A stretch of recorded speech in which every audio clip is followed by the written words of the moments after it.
It started with applause that shook the entire hall.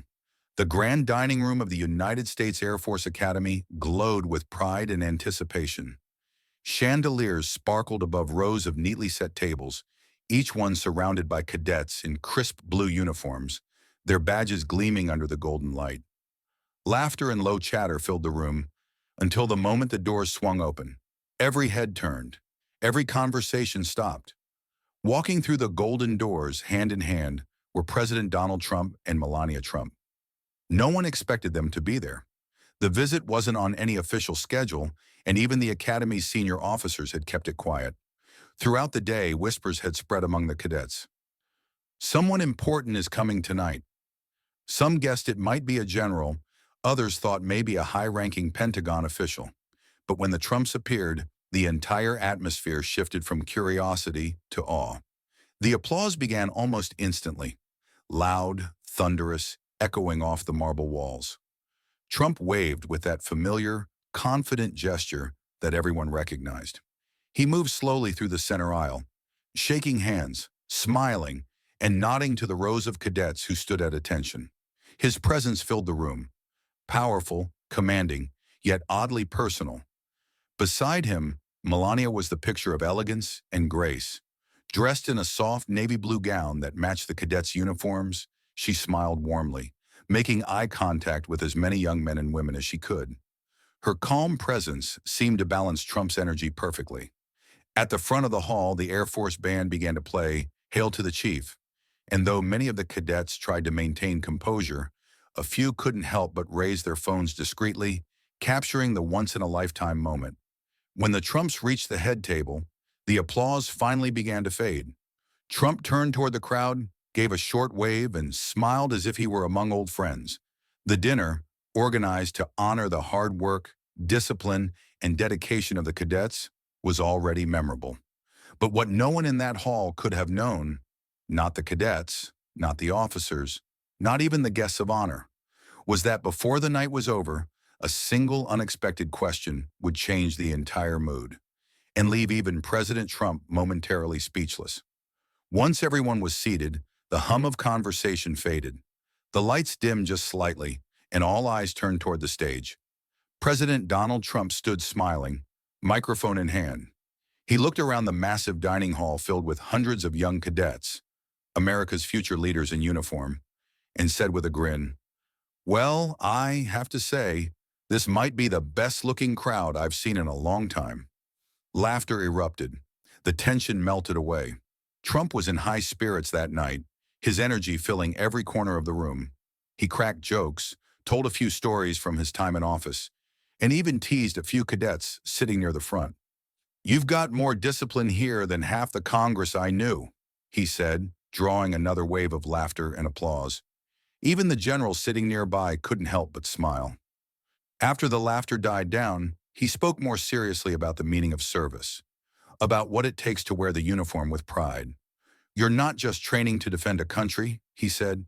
"You're training to uphold the idea of America, the freedom, the courage, and the strength that built it." Then Melania Trump stood to speak. Her presence immediately brought a calm, graceful balance to the room.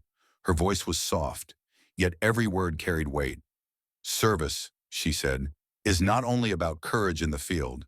It is also about kindness, discipline, and the strength of heart." She looked around the room, meeting the eyes of the young men and women before her. "Every one of you represents the future of this country," she continued, "and that future depends not only on strength, but on character." Applause followed, long, genuine applause that filled the air with pride. Dinner was then served, perfectly grilled steak, roasted vegetables seasoned with herbs, and chocolate mousse for dessert. As everyone ate, the Trumps moved from table to table, shaking hands, listening to stories, and sharing smiles. One cadet, a young woman named Emily Carter, told the president that she was the first in her family to join the military. "Sir, my mom cried when I got accepted," she said proudly. Trump smiled warmly. "That's the kind of story America needs," he told her. The room felt united. Politics aside, it was about respect, service, and a shared dream of a stronger nation. But no one knew that before dessert was over, a single question from one cadet would turn the night into something unforgettable. As dessert was being served, rich chocolate mousse with silver spoons clinking gently against porcelain, the atmosphere in the grand hall was light and cheerful. Conversations rippled across the room. Laughter rose here and there. The Trumps were still moving among the tables, exchanging smiles and brief words with cadets eager to meet them. Then suddenly, from the far end of the hall, a single hand rose. It belonged to Cadet James Reynolds, a senior just weeks away from graduation. Known among his peers for his sharp mind and calm confidence, Reynolds stood tall, his polished uniform catching the light. When the room quieted and Trump's eyes turned toward him, he spoke respectfully, but with an intensity that made everyone listen. "Mr. President," he said, voice steady but earnest, "may I ask you something serious?" Trump, always ready for questions and never one to shy away from a challenge, smiled. "Go ahead, Cadet," he said, leaning casually on the table.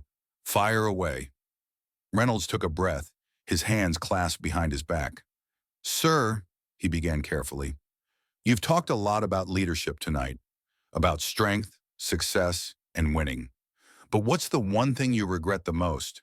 Not as a politician, but as a person?" The effect was instant. The chatter died. Forks and glasses froze midair. Even Melania turned slightly, her expression soft but curious. For a few long seconds, President Donald Trump didn't say a word.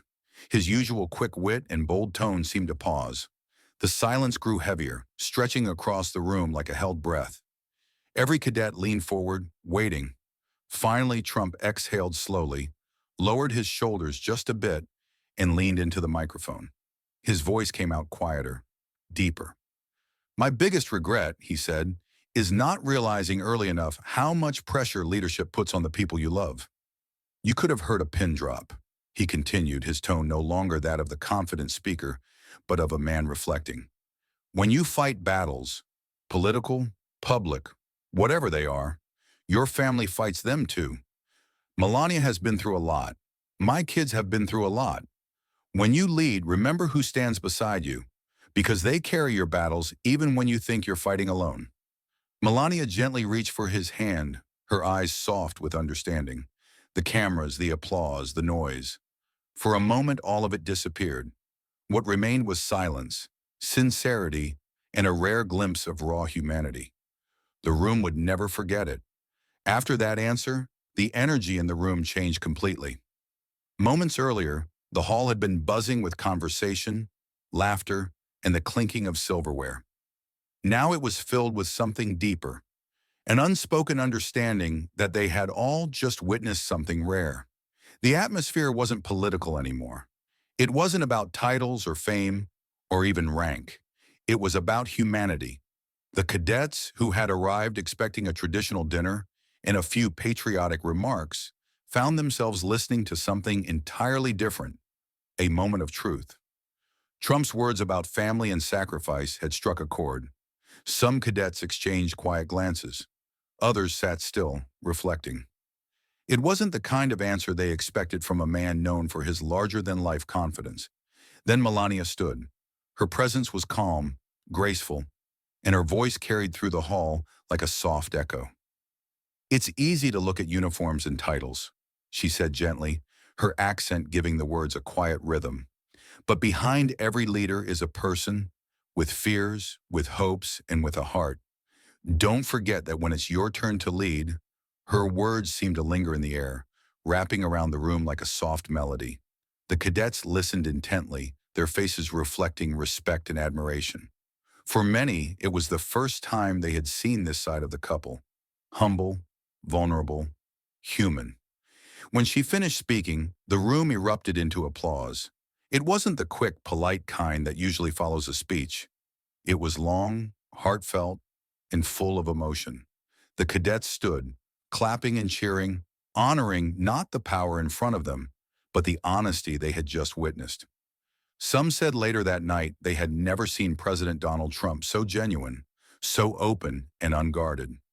Afterward, the Trumps didn't rush to leave. They stayed, walking from table to table, talking casually with small groups of cadets. They laughed, posed for pictures, and listened to stories about training, challenges, and dreams. Trump even joined one group for a playful thumbs-up photo, his trademark gesture, while Melania stood beside him, smiling proudly. Yet even as the laughter returned, the conversation kept circling back to that one question. It wasn't just the words that stayed with them. It was the pause before the answer, the shift in tone, the glimpse behind the public image of a man everyone thought they already knew. As the night came to an end, the soft hum of conversation gave way to one final round of applause. The Trumps had stayed longer than anyone expected, and the cadets, still buzzing from the evening's emotion, lined up once more along the grand hallway. The golden chandeliers shimmered overhead as President Donald Trump and Melania slowly made their way toward the exit, shaking hands, exchanging smiles, and offering final words of encouragement. The applause grew louder, echoing against the marble walls. Some cadets saluted, others simply clapped with genuine admiration. Trump paused near the door, turned back to face the crowd, and raised his hand. His voice carried clearly through the hall. "You all give me hope," he said. "You remind me that America's best days are still ahead. You're strong, you're smart, and you care about this country. And that's what will keep it great." The cadets cheered, their pride filling the room. Then Melania, standing beside him, leaned toward the microphone with a soft smile. "And don't forget to call your parents," she said warmly. The room erupted in laughter. Even the officers near the back couldn't hold back their smiles. It was a light-hearted end to a night that had been surprisingly emotional. As the couple stepped outside into the cool Colorado night, the crisp air carried the sound of lingering applause behind them. A small group of reporters waited beyond the steps, their cameras flashing in the dim light. Trump stopped for a moment, adjusted his coat, and spoke with the same calm tone he had carried all evening. "It was one of the best evenings I've had in a long time," he said. "These young people, they're incredible. They give you faith in the future of this country." Melania stood quietly beside him, her arm looped gently through his, her smile faint but full of pride. Later, as the cadets returned to their dorms, the night's conversation continued. Cadet James Reynolds, the young man who had asked the question that silenced the hall, spoke in a quiet interview with local media. "I didn't want to challenge him," Reynolds said. "I just wanted to understand the person behind the public image. And for a moment, I think we all saw it. Not the politician, not the businessman, but the man. And that was what made the evening unforgettable. Not the titles, not the speeches, but the glimpse of humanity that reminded everyone what true leadership looks like."